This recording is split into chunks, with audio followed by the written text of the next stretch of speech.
weakness. Our passing game was supposed to look like that. I thought it could have looked better, honestly. We felt like offensively in the first half, just they weren't on the same page. Obviously, we had some drops and stuff like that. But when we're looking at their run defense, man, their front seven, they played well. They had guys. Blake Martinez was all over the place. They have a nice front seven. And for Benny to be able to still, 100 plus yards, and like you talked about, the O-line was not playing up to par at all. No. They still, Benny still found ways to be productive, found ways to make the first and second guy miss. For me, man, that's why I was like, I was really, really impressed by him. I put on my film analysis hat earlier this morning a little bit. Now, I want to ask you this because there were times with the line, I think for the most part, they didn't look up to par, but there were times where I'm seeing a Giants dude wide open, and it was just because we didn't block him. Like, we went to go, two of our guys would block one dude. Like, who's that on? Like, is that the Giants scheme just out scheming us? No, this is the thing, man. What's going on there? No, this is the thing. Obviously, you give the Giants credit for the scheme because they're going to do certain things to challenge you.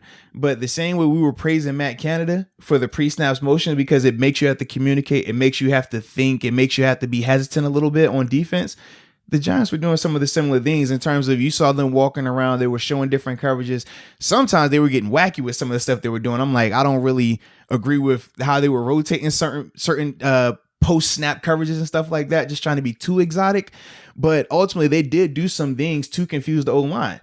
That's a part of the game. At the end of the day, though, the O-line is paid to do what? To protect Ben, block Ben. It doesn't matter if guys are running free. Now, some of the stuff I know on the back shoulder, it's not even the back shoulder, but the back foot throw to Juju in the end zone, that was just a cover zero. So it was a guy coming free. That looked like a pretty heavy blitz. Yeah, it was a cover zero. So okay, in cover zero, we're bringing more guys than you have the block.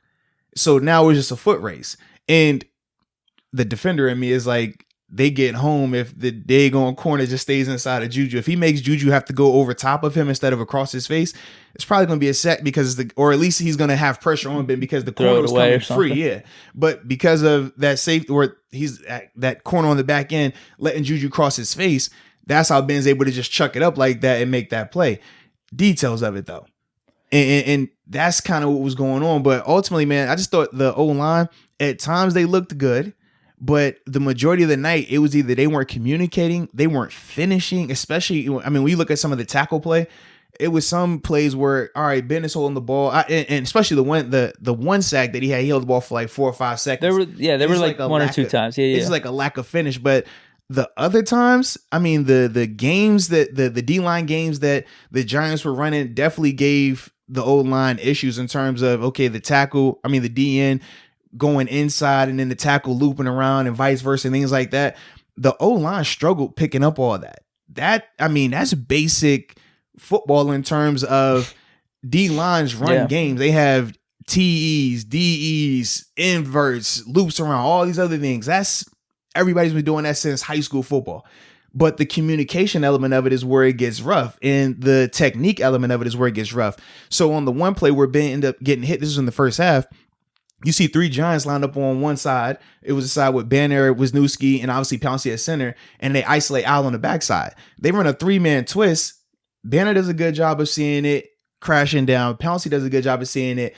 Wisniewski picks it up, but his hands are late, so now this guy has inside leverage, and he ultimately gets the hit on Ben. It's those type of details that they got to get worked out because, let's be real, they're going to face better D-lines than the Giants. Yeah, they're going to face better passers. They're going to face better defenses as a whole than the Giants. Those are the type of details that you typically want to get worked out, or that you try to get worked out early on. It worked out yesterday, but you don't want to see Ben getting hit like that. At one point, Ben was limping. We saw that. It was scary. I was worried every time he got hit, man. I was worried. He got hit a lot. He only got sacked, I think it was he got sacked 2 times, but he was hit a lot. He was under duress pressure, a lot. Yeah. That's what you can't have. That's what you don't want happening because it's only a matter of time before these quarterbacks go down. It doesn't even matter if it's Ben. We can just go down the list of quarterbacks when they're getting hit a lot. It happens. So that's my biggest concern with the offense right now. They got to figure that out. We're all banged up on the line too. Well, yeah, because we said going into that game, we talked about DeCastro. He didn't play, so you had Wisniewski starting at right guard. So new right guard, you had Matt Filer, new left guard, then you had Banner, new right tackle. Now going into this next game, potentially Banner's going to be out, potentially Wisniewski is going to be out. Banner has a knee injury, Wisniewski has a pec injury. We'll get the details of that over these next day or so. But you could potentially have 2 more new guys starting in there because we don't even know what DeCastro's availability is going to be like. Yeah. That's concerning, man. That is very concerning. It is. Yeah. So that's my biggest thing, like I said, with the offense, man. I thought the skill position wise, and we said the skill position should look good. They were up to par. Shout out to Chase Claypool. Amazing first catch, man. That looked beautiful. I was very impressed by that.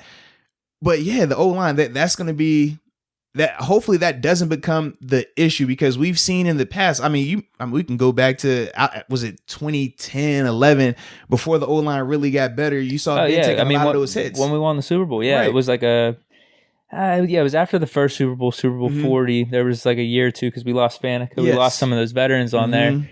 And then, that Super Bowl 43 is when our line really took a hit. Yes. And then, the next year or two, it was bad after that. And then we started actually using draft picks, picking up Pouncey, and it started to steadily improve. Absolutely. And we had a really good O-line for 14 to 17, 18, or even up till now. But now we're all banged up. But it's like, you don't want to backtrack now that Ben is getting older. That's what you don't want to do. You don't want him at 38 taking those type of hits that he was taking when he was 28. Yeah. This is not good business. It's not good football. So that's my biggest concern right now. And hopefully we'll, like I said, as the week progresses, we'll see if they have to make moves in terms of bringing in, different veterans potentially and stuff like that to kind of help shore up the line. Pull Minka type of trade here. No, seriously, man. Like, is that type of scenario right now? Because that yesterday, that's not going to win. We need playing like that. I know it's like tongue in cheek. It's kind of a joke, but seriously, we got to protect the quarterback. Yeah. If someone's trying to trade like a talented O line, man, young player that could be worth a first round pick, let's make the play. You got to do something, man, in terms of improving it because that's not going to cut it what they did last night. Now, hopefully, they'll get back healthy sooner than later. But like I said, we could potentially be seeing Chooks Okorafor, who lost the battle between him and Zach during training camp, potentially getting his start on Sunday. So yeah. What's the optimal line? We want Villanueva, we want Fowler, we want Pouncey, DeCastro, and then I guess right tackle. Then it was Banner, but if Banner's not going to be able to go, then it would be Okorafor.